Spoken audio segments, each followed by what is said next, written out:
ఏపీలో కూటమి పాలన అధ్వానంగా అరాచకంగా సాగుతోంది. టీడీపీ మూకలు సాగిస్తున్న ఆకృత్యాల్ని ముఖ్యమంత్రి చంద్రబాబు చూస్తూ ఊరుకోవడమే కాకుండా మరింత ప్రోత్సహించే విధంగా వ్యవహరిస్తున్నారు. ప్రతిపక్షంలో ఉన్నప్పుడు చేసినట్లుగానే అధికారంలోకి వచ్చాక కూడా చంద్రబాబు విధ్వంసానికి ప్రాధాన్యతనిస్తున్నారు.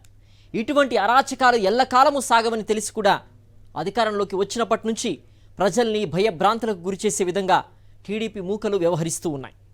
కూటమి విధ్వంస పాలనపై కేసీఆర్ విశ్లేషణ చూద్దాం. ఆంధ్రప్రదేశ్లో ఆటవిక పాలన సాగుతున్న తీరు, పైశాచికంగా రాజకీయ ప్రత్యర్థులను నరుకుతున్న వైనం, ఎంపీ పదవిలో ఉన్న వ్యక్తిపై సైతం దాడులు చేసి ఆయన వాహనాలను ధ్వంసం చేసిన ఘట్టాలు గమనిస్తుంటే రాజకీయాల్లో 46 ఏళ్ల సీనియర్ చంద్రబాబు నాయుడు పాలన ఇంత అధ్వానంగా ఉందా అన్న భావన కలగక మానదు.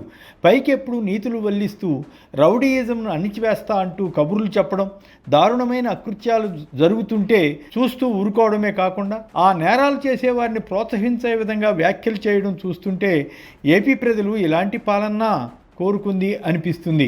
ప్రతిపక్షంలో ఉన్నప్పుడు నోటికొచ్చిన రీతిలో అరాచకంగా మాట్లాడిన చంద్రబాబు, లోకేష్, పవన్ కళ్యాణ్ తదితర టీడీపీ, జనసేన నేతలు అదే అరాచకాన్ని నిజం చేసి చూపుతున్నారు.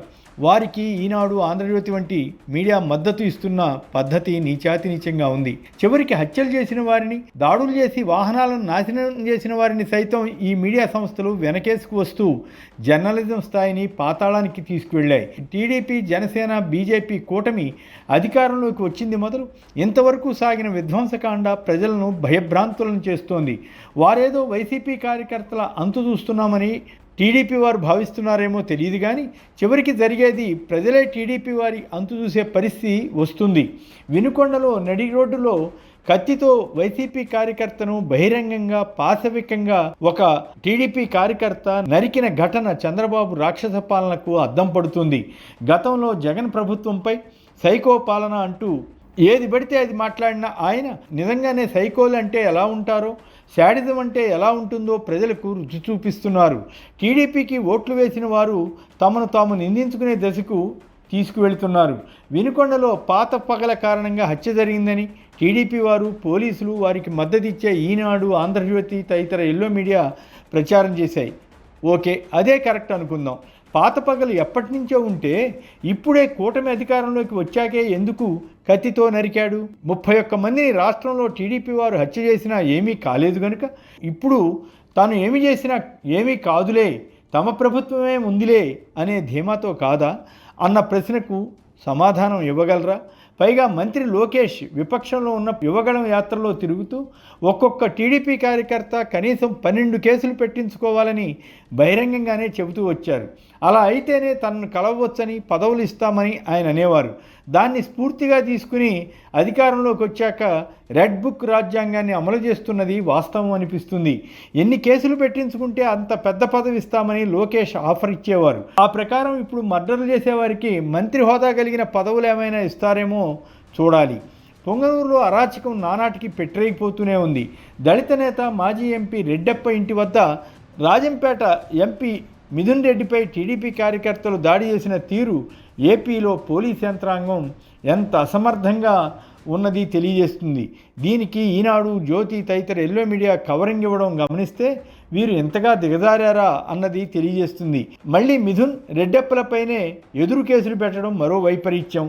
తాడి చెట్టు ఎందుకు ఎక్కావంటే దూడమేతకు అన్నట్లుగా వీరు ఒక వాదన తయారు చేశారు. కొందరు రైతులతో కలిసి టీడీపీ కార్యకర్తలు పొంగనూరు వచ్చిన రాజంపేట ఎంపీ మిథున్ రెడ్డిని ఆ ప్రాంతంలో నిర్మించిన రిజర్వాయర్ల నిర్వాసితులకు న్యాయం చేయాలని కోరడానికి వెళ్ళారట. అక్కడ వైసీపీ కార్యకర్తలు దాడి చేశారట. ఈ కట్టుకథ అల్లడానికి సిగ్గుండాలి. అసలు ఒక ఎంపీ తన కార్యకర్తలతో సమావేశం అవుతుంటే వేరే పార్టీ వారు వెళ్ళడం ఏమిటి? విపక్ష నేతగా చంద్రబాబు అంగళ్ళు గ్రామం వద్దకు వెళ్ళినప్పుడు కొద్దిమంది వైసీపీ కార్యకర్తలు అక్కడికి వెళితే ఆయన ఏ రకంగా వారిని దూషించింది? టీడీపీ కార్యకర్తలు వారిపై దాడి చేసింది గుర్తులేదా? టీడీపీ ఆవిర్భావం తర్వాత నుంచే ఈ దాడుల సంస్కృతి ఏపీలో తీవ్రంగా మారిందా అన్న డౌట్ వచ్చేలా పాలన సాగుతోందనిపిస్తోంది. అయితే ప్రభుత్వాలు మారినప్పుడు గొడవలు, హింసాకాండ జరగడం మాత్రం ఇదే అని చెప్పాలి. 2019లో వైసీపీ ప్రభుత్వం వచ్చినప్పుడు ఇలాంటి ఘర్షణలు దాదాపు లేవు. అలాంటిది ఇప్పుడు ఇంత దారుణంగా హత్యాకాండ జరుగుతుంటే బాధ్యతాయుతంగా ఉండవలసిన ముఖ్యమంత్రి చంద్రబాబు సైతం సరైన రీతిలో స్పందించకపోవడం సమాజానికి చెడ్డ సంకేతం పంపిస్తోంది. ఇప్పటికే వందలాది మంది టీడీపీ కార్యకర్తలు, నేతలు ఈ హింసాకాండలో పాల్గొన్నారు. ఇప్పటికే కొన్ని వేల కుటుంబాలు టీడీపీ వారి ఘాతుకాలకు తట్టుకోలేక ఊళ్ళు వదిలి వెళ్ళిపోయారు. సుమారు 500 కోట్ల రూపాయల విలువైన ఆస్తులను టీడీపీ వారు ధ్వంసం చేశారని వైసీపీ అధినేత జగన్ ప్రధాని మోడీకి ఫిర్యాదు చేశారు. ఇంత జరుగుతున్నా కేంద్రంలో చలనం కనిపించడం లేదు. కనీసం ఈ దాడులు జరగకుండా చర్యలు చేపట్టండి అని చంద్రబాబు ప్రభుత్వానికి సలహా ఇవ్వలేని దుస్థితిలో కేంద్రం ఉంది.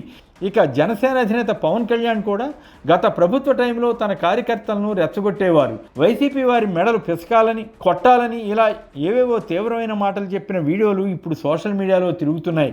కాలం ఎప్పట్లా ఒకేలా ఉండదు.